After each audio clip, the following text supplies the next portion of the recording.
商业求生还是得看孟玉。当别人还在3天饿9顿的时候，他就已经做出了石磨这种现代工具，日子可谓是风生水起。他一大清早就推着那个熟悉的独轮车，独轮车里是向隔壁老王借来的石磨，来到了他昨天搭建好的棚子下面。这里以后就是他的工作室了。他先用打磨机将一块非常精致的方木来回的打磨。他今天要做一个石磨的架子。有了石磨，他以后吃东西就又丰富了。比如说可以磨玉米做成玉米散盒，或者做玉米面的馒头都是不错的选择。那金黄的色泽，浓郁的香气，光是想想就让人垂涎欲滴。这大妹子干起活来，不管是瓦匠活还是木匠活，都是非常得心应手。这也是来大山里享受生活了。要是在城市里生活，凭借着这手艺，那可得赚老多钱了。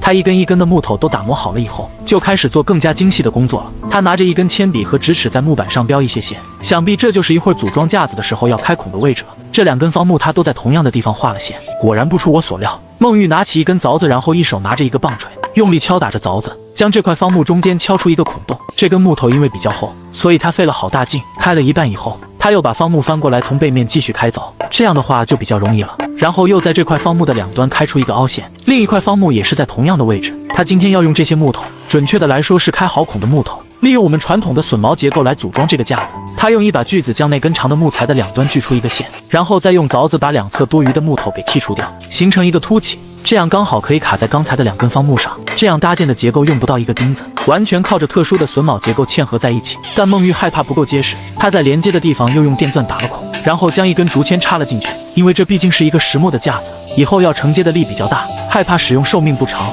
所以加了一层保险。孟玉这个大妹子非常的聪明，她知道这些传统的技艺，也明白如何将木材拼装能够更加的牢固。这些天里，她不断的建造新的东西，仅仅都是为了生存，为了丰富以后的生活。2个主要的架子都做好了以后，她又弄了一根横木拼接在这2个架子中间，使这2个架子完全的融为一体。很快这个架子就完成了。孟玉又在这个架子的上方的2端各钉了一块木板，然后他就要清扫垃圾了。先用小推车把这些大的木材废料推到一旁，然后用扫帚将木屑扫到一起。完成以后，他将石磨放到了架子的中间位置，中间是没有木板的。